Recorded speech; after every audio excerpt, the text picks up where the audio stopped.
Welcome to the C10's Corner. This is Carrington. Carrington will be reading Loudmouth George and the Sixth Grade Bully, written by Nancy Carlson.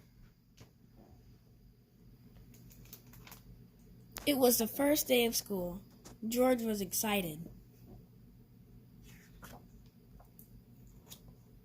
Suddenly, an enormous sixth grader jumped out of the bushes. George had never seen him before, but he knew right away that this must be Big Mike, the new kid in town. "Hiya, Squirt," said Big Mike. "Give me all your money or I won't let you by."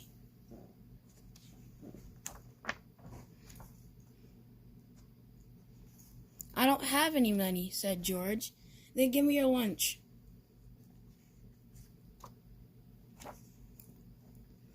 "You call this a lunch?" yelled Big Mike. "You better have something better than this tomorrow.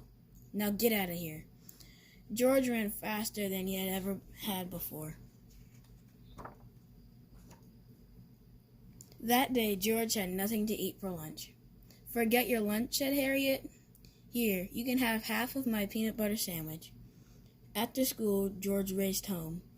He was afraid Big Mike would be waiting for him.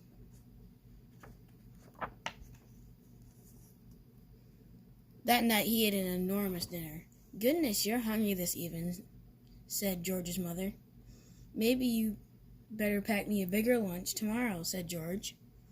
The next morning, Big Mike took George's lunch again. "Listen, Big Ears," he said, "you better have more cookies tomorrow." That day, George had nothing to eat for lunch again. "Golly, George, I already ate my sandwich," said Harriet. "You're sure getting forgetful." The next morning, George sneaked some extra cookies into his lunchbox. Then he took the long way to school, but Big Mike caught him anyway.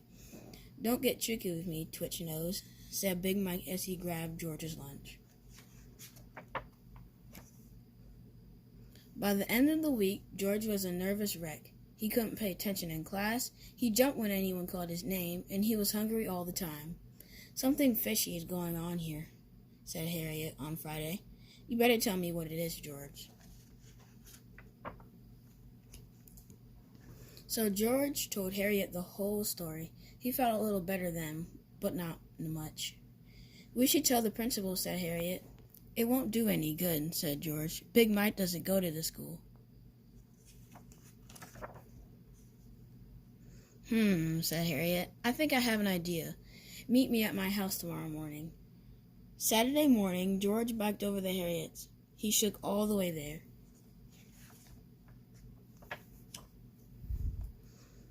"Here's the plan," said Harriet, and she whispered into George's ear as she pulled him into the kitchen.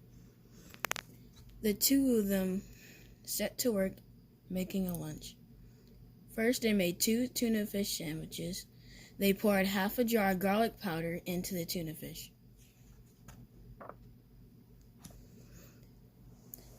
Then they filled a thermos halfway with vegetable soup. They filled it the rest of the way with vinegar.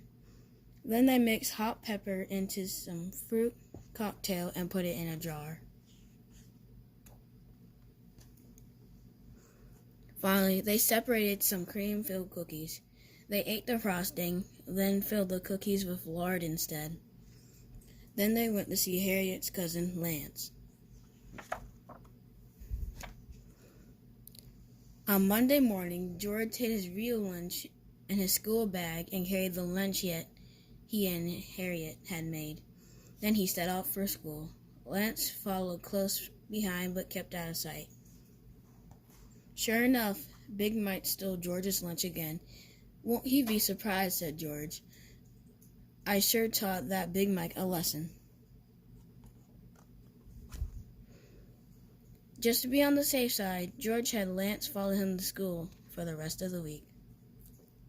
The end.